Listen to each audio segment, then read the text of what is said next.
Hey there everyone, and I thank you guys so much for tuning in to yet another episode of Wild Orchid Adventures with me, Maria Young. Okay, so in today's episode we are going to be talking about keikis, and more keikis. And we're going to be discussing how to create these new little plantlet, these new little babies, and also how to remove, propagate, and all sorts of good stuff. So indeed, you've tuned in to the right place, and thank you so much. So the first thing that we'll be talking about is keikis.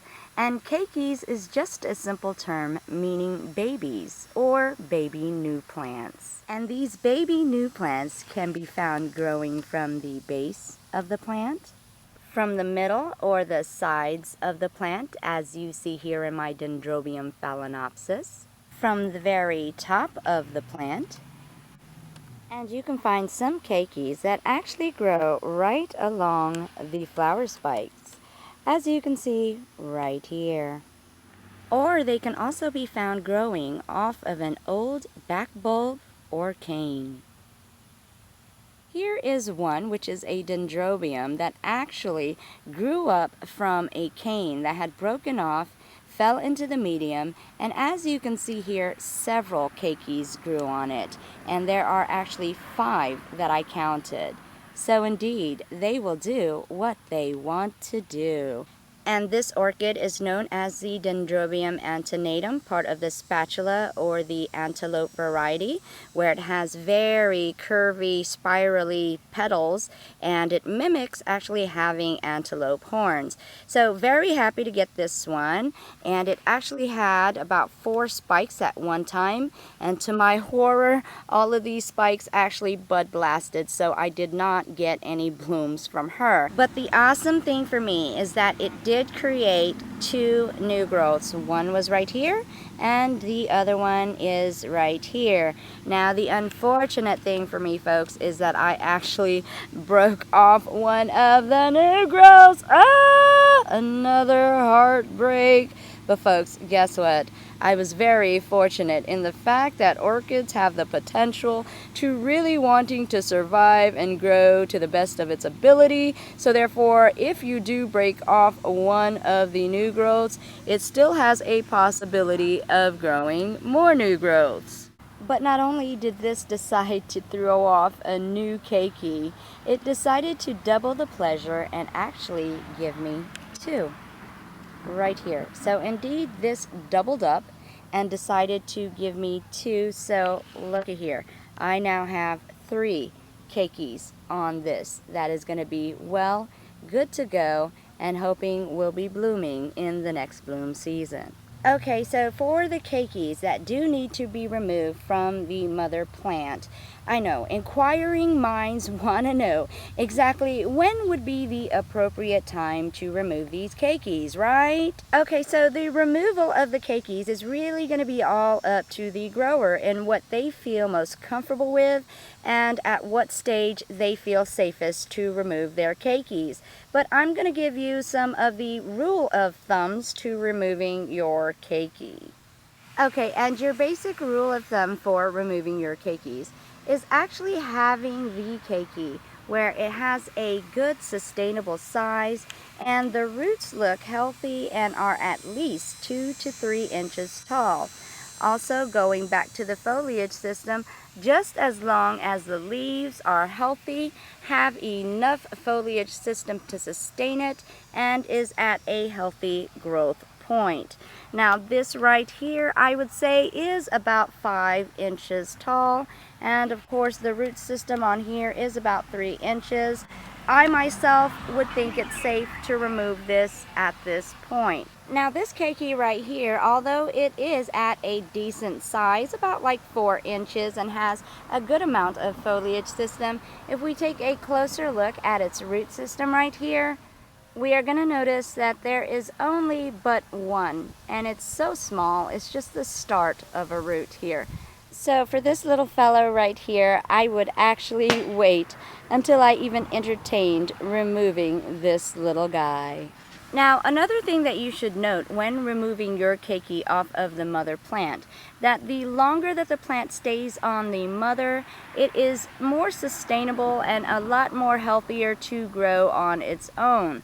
But I will say that if you have a plant that grows so wild and crazy and stocky, and then you also have a plant that will grow all of these crazy roots, it might be more feasible for you to go ahead and remove that keiki so as not to damage the plant any further with any breakage of the foliage, any breakage of the cane or the root system. And also another thing to note is that once this mass of roots really begin to develop and it's in the air, you also have to treat this as an individual plant, even though it does sustain itself off of the mother plant. But now that it has a massive root system and the foliage system has grown quite extremely, you will also have to nourish this plant as an individual plant as well, which may not be feasible for the grower. So if it's easier for you to maintain the plant and actually taking it off at a smaller stage, then feel free to do that as well. Again, it is really all up to you on how you feel is safest and the best way to grow your orchids. Okay, so once you've determined that your keiki is healthy enough to remove, you can either use the method of removing with your fingers, because of course some orchids are very easy to remove in the aspect of the keiki with a simple twist and a snap of a finger, and it may be removed very easily. Now there are some other orchids that you're gonna have to go through a more strenuous process in the regards of using a sanitized tool, whether it be a knife, a razor, whatever you choose to remove it with, of course making sure it is sanitized in alcohol and peroxide, and then simply removing it carefully off of the mother plant. Okay, so we gave you many examples of why and how an orchid will throw off its keiki. And of course it can do it naturally, or it can do it in response to something that has happened to it. And normally in the case of it being injured, or where it is actually not doing so well and it may be perhaps dying out, and of course that is its way to sustain its growth and to of course sustain its legacy through new babies and new keikis. Now we're going to talk about some of the forced keiki production methods. A method to creating these baby orchids is of course through its seeds. Now that is quite an extensive science project in which it entails all sorts of chemicals, all sorts of sanitizing methods and flask and right conditions and temperatures, and usually they are created within like scientific lab conditions. So indeed folks, to be honest with you, I am just an average everyday grower and I don't even know enough to start a conversation about that. So folks, I am going to stick to exactly what I know. I'm going to keep it real with you folks, keeping it real. And another method to create these baby keikis is of course using keiki paste, which has a certain hormone within the paste that really promotes and really assists the plant in creating these keikis. Now that is a fairly long-winded subject, and I am definitely going to cover and show you guys how to do that in another video. So indeed stay tuned for that, but indeed right now I'm going to show you yet another method. Okay, so here's a forced propagation project where I took one Phalaenopsis plant and I cut it vertically in half, where I split it right down the middle. And here you can see that the keikis have developed in the center of the plant. So these are the brand new Phalaenopsis plant that, because I emulated such a severe injury to the plant actually thought that it was not going to sustain itself in its natural way. So indeed it wanted to sustain its legacy by throwing off these baby keikis so that they would survive and continue on through these babies. And here's yet another propagation process, pretty extreme as well, where I cut this horizontally in half from top and also the bottom of the root system. And as you can see, the top is doing very, very well. And now we are hoping that the actual root system itself will develop a keiki in time. Now this is a new project, so we're still waiting on the development of that keiki. But just to let you know how this works, because you guys are probably wondering, if I completely cut off the foliage system at the top, and this does not have any foliage system at the bottom root system, how in the world is it going to develop a keiki? But you guys know that the root system actually is very special in the regards of being capable of actually taking the sunlight and going through a photosynthesis process in which it can create energy for the plant. So in this case, the foliage system is not needed at all to continue with having this root system have energy enough to create a new plant. And that's basically how this works. So yay for this type of root system. And of course, you guys know orchids are very incredible in what they can do. Okay folks, and this right here is another form of propagation where I actually used a Vanda, and it was a pretty extreme propagation because we cut this Vanda in 3 actual segments in hopes of producing keikis. And just to talk to you a little bit more about the proper or the more common way of propagating a Vanda orchid to try to attempt to get a new growth of a keiki would be, of course, to ensure that it has at least 3 to 5 leaves wherever you plan on cutting it at, and also to be able to ensure that that segment has at least 3 healthy roots. Okay, so this is the main segment of the plant where of course you can still see the foliage system growing at the top. And what we are expecting now, since we've cut it at the base, is that eventually a keiki will grow nearer to the base of this plant. Okay, and what we did right here, being that this was a mid portion of the plant, we cut it at the top and we also cut it at the base. So being that there are 2 cuts on here, we have a probability of this plant actually producing a keiki either from the nearer portion of the top of the stem cutting or even nearer to the bottom, or it can actually create both, one at the top and one at the bottom. So you never know about these strange, very unusual orchid plants. But one thing that I do know for sure is that if we take an even closer look at this stem right here, you will notice this nubbin that wants to give us some lovin' right here, folks. And I do believe that this is a new growth of a new keiki. So indeed, we have to stay tuned for this exciting development. Okay, and I have some very sad news for you today. This is actually one of my most favorite Dendrobium nobilis. This was actually a Dendrobium Lucky Angel Smash, and as you can see, this angel wasn't so lucky, and in actual reality, the name Smashed really fits because she indeed looks like she got pretty smashed. Oh my.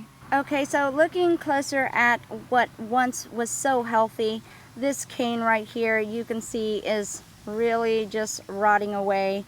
It's so smushy, whooshy, smashy, washy, and yeah, it's a goner, folks. There's absolutely nothing we can do here. And this was caused due to overwatering. It just rained really bad here, and this cane could not take it any longer, as you can see. And once I removed the root system, you know what, folks, I could not even find one single live root. Yeah, this was, I mean, no hopes for this guy. No hopes at all. Poor angel. And the only thing that this Dendrobium nobile had going for it is that it actually had a little baby keiki. But I don't know if it's an added benefit, because as we take a closer look, folks, you will see right here that it really doesn't have any type of root growth at all. So we are going to go through a process of really trying to save this little baby right here. And folks, I'm really going to attempt to do that by adding this moist, very loose sphagnum moss into this container. I am not going to pack it down at all because I'm really wanting just moisture for this plant, some humidity. But I am definitely not trying to have it to where it is smothered and then possible rotting taking place in here, because we definitely don't want to risk anything happening further to this little baby right here. And folks, this is basically my attempt to save this keiki, and we're just gonna have to stay tuned. Now here's another good thing that I want to show you. Here is an actual cane left over, and although it is shriveled and pretty much looking like it's dehydrated, because right here you see this blackened portion, and I mean I can just mash it down, that portion is gone as well. There is no way for this plant right here to receive any nutrients or any watering from the root system, so that is why this has become so shriveled up. Now, if you watched my other videos, I did do a propagation method where I used the spag and bag method for these broken canes, or these canes that are removed from the actual plant itself, where it was successful. So that is another option that I still have, and being that this little gal is so important to me because it is such a gorgeous blossom. It was white and pink and yellow, and it was very, very fragrant. So indeed one of my favorites, so it's worth going the extra mile to save this. So definitely that is what we will try to do with this Dendrobium Lucky Angel Smash. Let's see if she can still be a lucky gal. And just to go over just a little bit more the spag and bag method, what I would do in this case is I would take this one segment of cane, I would cut it into 2 segments, then I would place this in a Ziploc container or a bag in which I would also have some moistened sphagnum moss in there as well.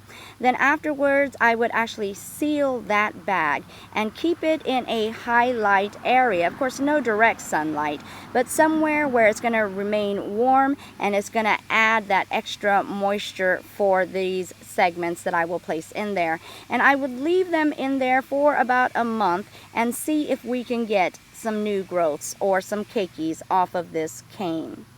And here's yet another example of never giving up hope, folks. This actual dendrobium right here was nothing but cane, and that is it. And it was nothing but cane for a good 6 months, folks. And just as soon as I was thinking of throwing it out because I just thought they were goners, folks, I started noticing little growths in the root system. It was actually below the actual canes that you could see above the surface. And they had so many little new growths, new keikis coming up.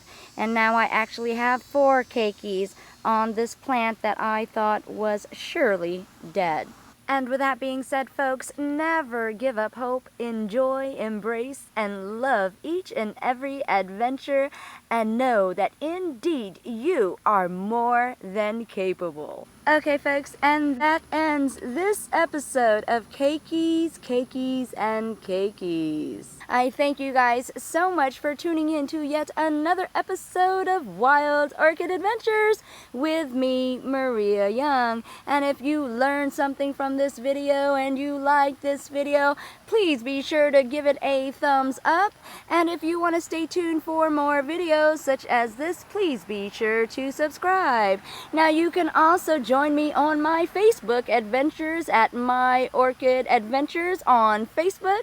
And if you guys want to contact me via snail mail, you can also do that as well at the address provided right here. I thank you guys again so much for tuning in to yet another orchid adventure with me, Maria Young. And I thank you so much, and I love y'all so. Happy growing, everyone. Bye-bye.